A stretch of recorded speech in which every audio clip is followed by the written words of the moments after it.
नमस्कार दोस्तों, ज्ञान होना चाहिए यूट्यूब चैनल पर आप सुन रहे हैं जैस्मीन की कहानियाँ। नमस्कार साथियों, ज्ञान होना चाहिए चैनल पे आप सभी का बहुत बहुत स्वागत है। आज जो कहानी मैं आपके समक्ष लेकर आई हूँ उसका शीर्षक है मंत्र। बहुत समय पहले की बात है। एक गांव में रामपाल नामक एक इंसान अपने परिवार के साथ एक झोपड़ी में रहता था। उसके परिवार में एक पत्नी और 12 साल का बेटा और वो खुद 3 लोग रहते थे। वो बेहद निर्धन थे। रामपाल के पास ना कोई ज़मीन, ना कोई खेती बाड़ी, सिर्फ ये झोपड़ी और कोई काम धंधा उसके पास अपना ना था। बदल बदल के सबके घर घर जाकर काम पूछता। जो कोई कुछ काम बता देता तो वो कर देता, उसके बदले थोड़ा सा अन्न या जो कुछ भी उसको मिलता लेकर घर चला आता। और उसकी पत्नी भी घर घर जाके कभी किसी के बर्तन मांज देती, कभी किसी के कपड़े धो देती, कभी किसी का कुछ और काम कर देती। इस तरह उसको भी जो थोड़ा बहुत कुछ मिल जाता तो इससे दोनों लोगों का गुजारा और बच्चे का गुजारा हो रहा था। रोज़ काम ढूंढने जाते नए नए, और रोज़ का ये सिलसिला कई बरस से चला आ रहा था। निर्धनता थी कि जाति न थी।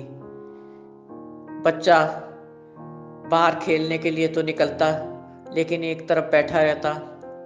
खेल में मन ना लगता, ना जाने दिल में क्या सोचता रहता। मायूस सा एक तरफ खामोश बैठा रहता। और सब बच्चों को खेलते कूदते तो देखता, स्कूल जाते तो देखता, लेकिन ज़्यादा बात ना करता। कोई छेड़ के बात कर ले तो थोड़ा बहुत जवाब दे के चुप हो जाता। और रामपाल और उसकी पत्नी बच्चे की ऐसी हालत देखते तो बहुत उदास हो जाते। उनके पास पैसा ना था, हसरत तो थी कि भेजे बच्चे को स्कूल, पर धन ना था। अपनी इच्छाओं को मार के अपने बच्चे को इस तरह देखकर उनका दिल फट जाता था, लेकिन और वो कर भी क्या सकते थे। धीरे धीरे उन्होंने देखा बच्चा कमज़ोर होता चला जा रहा है। दिन ब दिन बच्चे की हालत बिगड़ती जा रही है। उन्होंने गांव के वैद्य को दिखाया ले जाके। गांव के वैद्य ने दवाइयाँ देनी शुरू करी, लेकिन मर्ज ना पकड़ पाया कि क्या है बच्चे को। बच्चे की हालत दवाई देने से भी ना सुधरी, बल्कि और उसका स्वास्थ्य गिरता गया। अब उसने खाना पीना भी छोड़ दिया था और उसकी हालत बहुत बिगड़ गई। तो घबरा के रामपाल फिर वैद्य जी के पास गया भाग के बच्चे को लेके, और कहा, वैद्य जी कोई अच्छी दवा इसको दे दीजिए, देखिए इसकी क्या हालत हो रही है। वैद्य जी ने देखा तो कहा, रामपाल इसको शहर के किसी बड़े डॉक्टर को दिखाओ, इसकी हालत ठीक नहीं है। अगर चाहते हो कि ये तुम्हारा बच्चा बच जाए, क्योंकि इतने दिन इलाज करने पर भी मुझे इसकी बीमारी कुछ समझ में ना आई। लगता है इसको कोई अंदर से गंभीर बीमारी है। रामपाल का कलेजा धक से रह गया, दिल तड़प उठा, आंखों में आंसू आ गए, और बच्चे को गोद में लेकर वापस घर आ गया। बच्चे को लिटाया, पत्नी को पूरी बात बताई कि कल सुबह हर हाल में बच्चे को लेकर शहर जाना है मुझे, वहाँ कोई बड़ा डॉक्टर है। वैद्य जी बता रहे थे उस डॉक्टर का नाम डॉक्टर भाटिया है, जाके दिखाना है। पत्नी ने कहा, तुम तो जानते भी नहीं, इतने बड़े शहर में कहाँ ढूंढोगे। कहने लगा, मैं ढूंढ लूँगा, नाम पता चल गया है, बस इतना काफ़ी है। और दोनों बच्चे की सेवा में लीन हो गए। शाम हुई, दोनों सो गए, और बच्चा भी बहुत धीरे धीरे सांस ले रहा था। हालत बिगड़ी हुई थी, तो बच्चे की भी धीरे धीरे आंखें बंद होने लगी। तीनों लोग सवेरे का इंतज़ार होने लगा। दोस्तों, ज्ञान होना चाहिए यूट्यूब चैनल पर आप सुन रहे हैं जैस्मिन की कहानी, उन्हीं की जुबानी। दोनों मियाँ बीबी ने सवेरे उठकर बच्चे के पलंग के पास जल्दी से जाकर देखा बच्चे की आंखें बंद हैं। वो सोचे सो रहा है, लेकिन जब सीने पर नजर गई तो सांस बहुत धीमी चल रही थी। हिलाया उन्होंने बच्चे को, बच्चा कुछ ना बोला, ना कोई हरकत हुई। वो घबरा के चिल्लाए। उनकी चीखें सुन के, रोने की आवाज़ें सुन के आसपास के लोग आ गए। उन्होंने हालत देखी तो कहा, तुरंत लेके जाओ इसको शहर, जैसा वैद्य जी ने बताया था, तुम कल बता रहे थे, जल्दी जाओ। उन्होंने रामपाल को बहुत सहारा दिया, बच्चे को उसकी गोद में थमाया और रामपाल बच्चे को लेकर शहर की तरफ निकल गया। चलते चलते कोसों दूर निकल गया, आखिर शहर दिखने लगा। शहर आया, उसने पूछते पूछते उस बंगले को खोज निकाला जो डॉक्टर भाटिया का था। जल्दी से बंगले के अंदर प्रवेश किया तो देखा एक व्यक्ति कुछ खेल के सामान हाथ में लेकर, अच्छे जूते खेल के, और जो खेल में वर्दी पहनी जाती है वो पहन के कहीं जाने के लिए निकला है। वो दौड़ के पहुंचा उस व्यक्ति के पास, कहने लगा, साहब मुझे डॉक्टर भाटिया से मिलना है, वो कहाँ मिलेंगे? उस व्यक्ति ने कहा, मैं हूँ डॉक्टर भाटिया, बोलिए क्या काम है। उसने देखा भी कि बच्चा गोद में बेहोश पड़ा है, इसके बाद भी लापरवाही से पूछा, क्या काम है? बच्चे को डॉक्टर के कदमों में रख दिया। डॉक्टर साहब इसको एक नज़र देख लीजिए, मेरा इकलौता बेटा है, इसके सिवा मेरे पास कुछ भी नहीं, ना पैसा, ना कौड़ी, ना कुछ और, यही मेरी दौलत है, यही हमारा सहारा है, इसको बचा लीजिए। ये रात में किसी टाइम बेहोश हो गया साहब, इसको पता नहीं क्या बीमारी है, प्लीज़ इसको देख लीजिए। डॉक्टर ने कहा, देखते नहीं हो, ये मेरे खेल का टाइम है, हाथ में देखो मेरे खेल का सामान है, हटो रास्ते से, मुझे देर हो रही है, मेरे दोस्त इंतज़ार कर रहे हैं। इतना कहकर वो बगल से अपने पैर छुड़ाकर रामपाल से अपनी कार में बैठकर निकल गया। रामपाल उसे जाते हुए देखता रहा, आंखों से आंसू बहते रहे और बहुत ग्लानि से भर गया। अपनी गरीबी पे अपना सर पीट लिया और मायूस होकर उस बच्चे को फिर से गोद में उठाया और धीरे धीरे कदम बढ़ाकर बंगले से निकलकर गांव की तरफ चला गया। रात गहरा रही थी, दूर से जानवरों की आवाज़ें आ रही थी। दिल में सोचता जा रहा था, पता नहीं मेरा बच्चा अब बचेगा कि नहीं, अब मैं कहाँ जाऊँ भगवान, पत्नी को क्या जवाब दूंगा। यही सब सोचते सोचते अपने घर के अंदर गया और उस बच्चे को पलंग पर लिटाकर पत्नी को जैसे ही बात बताने चला, वैसे ही बच्चे की तरफ दोनों का ध्यान गया तो देखा जो सीना उसका धीरे धीरे धीमी सांस से उठ गिर रहा था। अब वो स्थिर था, शायद रास्ते में या अभी अभी या लिटाते पे किसी टाइम उसके प्राण पखेरु उड़ चुके थे। दोनों ने चीख मार के बहुत विलाप किया। आसपास के लोग आ गए उसकी झोपड़ी में और सबने देखा तो बच्चा मरा पड़ा था। रामपाल ने रो रो के गांव वालों को सारी बात बताई। रामपाल को गांव वालों ने बहुत सांत्वना दी, उसकी बीबी को भी और उसको भी, और कहा परेशान ना हो, जो भगवान की मर्जी थी वो हो गया, अपने आप को संभालो, अपनी पत्नी को संभालो। दोनों बेहाल थे। सुबह गांव वालों की मदद से घाट पे ले जाकर बच्चे का अंतिम संस्कार हो गया। दोनों के ऊपर दुखों का पहाड़ टूट पड़ा। घर खाने दौड़ता था उनको। घर के नाम पे जो झोपड़ी थी उसका जर्रा जर्रा यादों में बसा था बच्चे की। एक एक बात याद आ रही थी, कहाँ बच्चा बैठता था, कहाँ लेटता था, कहाँ बैठ के खाता था और कैसे वो मायूस सा बैठा रहता था झोपड़ी के बाहर। उसका चेहरा आंखों में आता जाता था। परेशान थे, नहीं समझ पा रहे थे, लेकिन वक्त सबके घाव धीरे धीरे भर देता। इस तरह दिन गुजरते गए, थोड़ा सहज होते गए, भूले तो नहीं थे। दोस्तों, ज्ञान होना चाहिए यूट्यूब चैनल पर आप सुन रहे हैं जैस्मिन की कहानी, उन्हीं की जुबानी। पर यादें धूमिल होती जा रही थी, उम्र बढ़ती जा रही थी, बात पुरानी हो गई थी। इधर डॉक्टर भाटिया के पास भी एक ही लड़का था जो कि विदेश में पढ़ता था। उसकी मंगनी हो चुकी थी, छुट्टियों में घर आया हुआ था और अपने बगीचे में टहल रहा था। शाम का वक्त था। थोड़ी दूर पे डॉक्टर भाटिया कुर्सी मेज पे के पास चाय पी रहे थे बैठ के, और वो पेड़ों के पास टहल रहा था। अचानक से उसके चीखने की आवाज़ आई। डॉक्टर भाटिया और उनकी बीवी ने देखा कि लड़का एकदम से गिर पड़ा घास पे और चिल्लाने लगा। दोनों चाय छोड़ के भागे। उन्होंने देखा लड़का तड़प रहा है। उन्होंने पूछा हिला के, बेटा क्या हुआ, बोलो बोलो क्या है। उसने झाड़ी की तरफ इशारा किया। एक काला सांप वहाँ से भागा जा रहा था। उन्होंने जल्दी से देखा तो देखा पैर में दांतों के निशान बने थे।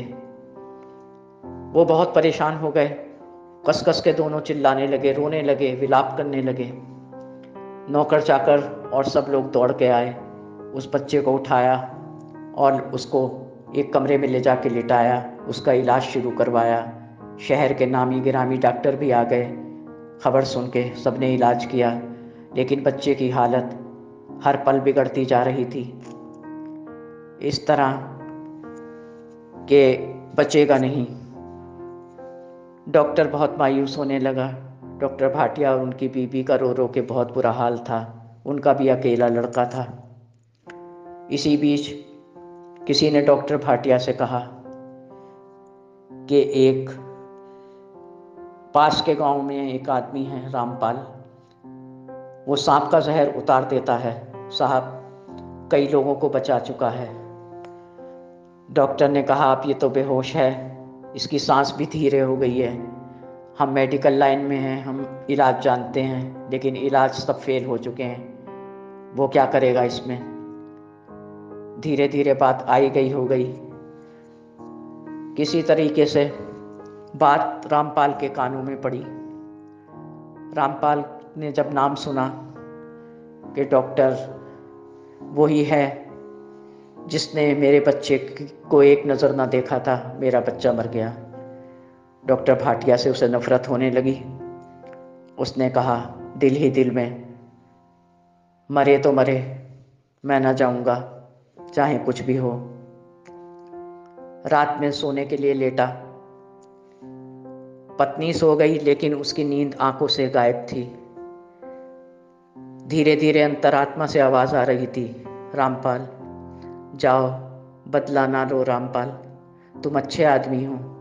शायद तुम्हारा बेटा भी आसमान से यही चाहता है कि तुम डॉक्टर के लड़के की मदद करो। भगवान को यही सब प्यारा है। रामपाल तुम अच्छे इंसान हो, तुमने कभी किसी से पैसा नहीं लिया अपनी इस बात का। जाओ रामपाल। अंतरात्मा की आवाज़ धीमी थी, पर उसके ऊपर असर होने लगा।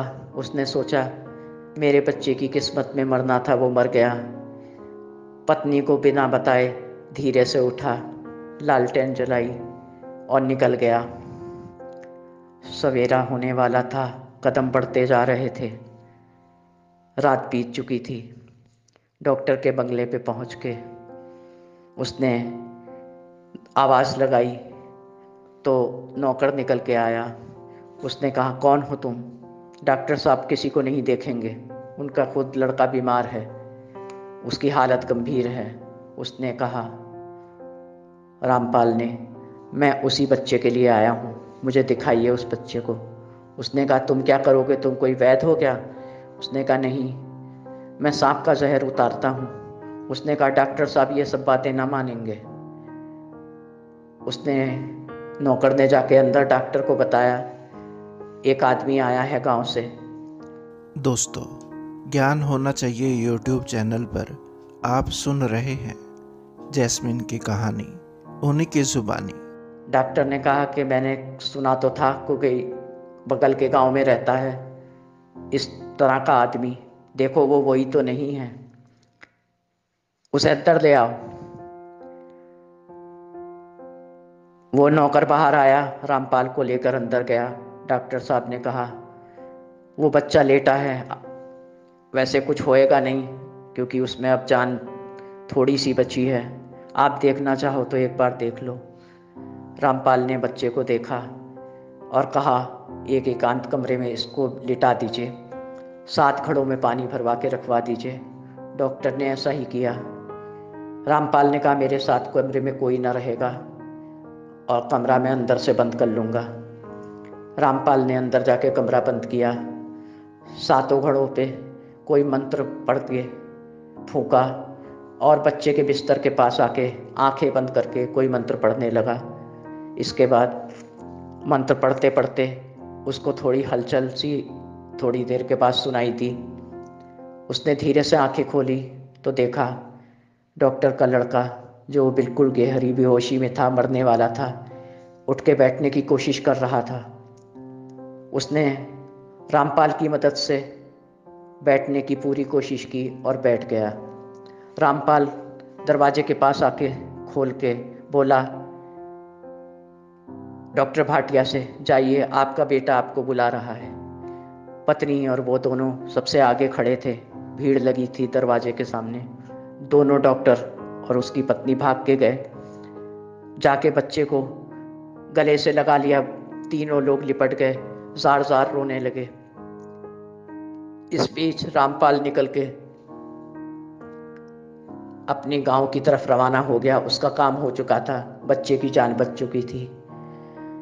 जब डॉक्टर लड़के की तरफ से थोड़ा फारिग हुए, बच्चा उनका ठीक हो चुका था, कमज़ोर था, बस बाकी उसका जहर उतर चुका था।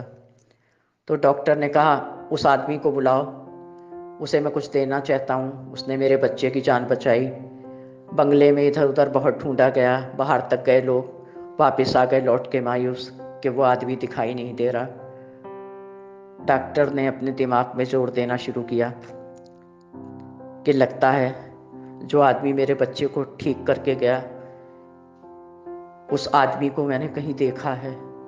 मैं बहुत परेशान था, बेहाल था, इसलिए मैंने उसे गौर से नहीं देखा। कौन था वो?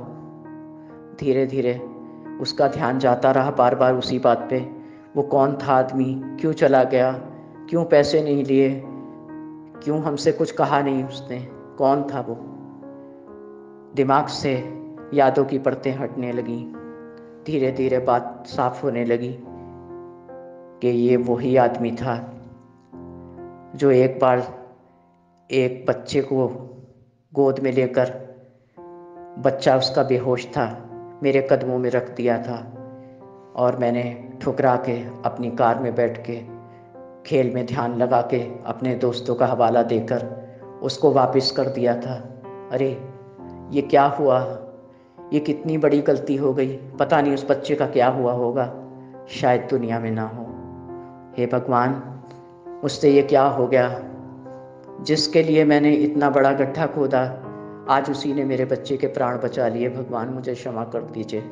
आज के बाद मैं कभी ऐसा न करूँगा। मैं सच्चे मन से हर काम को छोड़कर सबकी सेवा करूँगा और निस्वार्थ सेवा करूँगा। भगवान मुझे माफ़ कर दीजिए, मुझसे ये क्या हो गया? अब मैं उसको कहाँ ढूंढूं? मुझे तो मालूम भी नहीं कहाँ रहता था, कैसे आया फरिश्ते की तरह, कैसे चला गया। और डॉक्टर ने संकल्प लिया और उसका जब तक वो जिंदा रहे तब तक 100% उसका पालन भी किया। दोस्तों, ये एक कहानी है एक निर्दयी डॉक्टर की और एक रहमदिल इंसान की। वो गरीब ज़रूर था, दिल में उसके भी पाप आया था कि मैं क्यों करूं, लेकिन आखिर इंसानियत जीत गई। हमारे आसपास भी कभी ऐसा होता है, हमारी किसी से लड़ाई हो, कोई रंजिश हो, या हमारे दिल में कोई गलत ख्याल उसके लिए हो, या उसने हमारा कभी बुरा किया हो और वो कष्ट में हो और हम तमाशा देखें, ये नहीं होना चाहिए भाइयों, साथियों। हम सब एक हैं, एक दूसरे के दुख में शामिल ना हो तो फिर इंसान होने का क्या फ़ायदा। हम सबको एक दूसरे की खुशी में भले ही शामिल ना होना चाहिए, लेकिन दुख में ज़रूर। हम इंसान हैं, हम पिघल सकते हैं। दोस्तों, ज्ञान होना चाहिए यूट्यूब चैनल पर आप सुन रहे हैं जैस्मिन की कहानी, उन्हीं की ज़ुबानी। इंसान के दिल में भगवान ने इतनी संवेदनाएं भरी हैं कि एक को कष्ट हो तो दूसरे को चोट लगे और वो रोने लगे। हमें ऐसा ही बनना चाहिए। हमारे हृदय में सबके लिए सिंपैथी, दया, ममता, प्यार, इंसानियत होनी चाहिए। तभी हम सच्चे इंसान हैं। सही मायनों में इंसानियत वही है जो हर किसी के गम में सबका साथ दे और सबकी हर हाल में मदद करे, जैसे कि रामपाल ने की। इसी के साथ मैं अपनी कहानी को ख़त्म करती हूँ। अगर आप सबको अच्छी लगी हो तो प्लीज़ इसे लाइक करें, सब्सक्राइब करें। आपका भी स्वास्थ्य अच्छा रहे, आप भी खुश रहें और हमेशा मुस्कुराते रहें। भगवान से यही प्रार्थना है, आपको कभी कोई दुख ना पहुँचे और आप भी हमेशा भगवान पे विश्वास रखें कि आपकी हर नेकी का बदला वो ज़रूर देंगे और हमारे दिल भी बहुत खुश रहेंगे किसी की मदद करके। जैसे डॉक्टर ने संकल्प लिया, उसी संकल्प को हमें भी अपने दिल में लेना है। जब तक जिएंगे जो भी संभव होगा, चाहे पैसे से, चाहे हाथ पैरों से, चाहे जैसे, सबकी मदद करेंगे। किसी के लिए कोई रंजिश या बुरा भाव दिल में नहीं रखेंगे, ना किसी से बदला लेंगे। इसी के साथ अब मैं इजाज़त लेती हूँ। आपकी अपनी जैस्मीन। नमस्कार। दोस्तों, आशा करता हूँ कि ये कहानी आपको पसंद आई होगी। वीडियो को लाइक और चैनल को सब्सक्राइब ज़रूर करें। धन्यवाद। आपका अपना संसार। नमस्कार।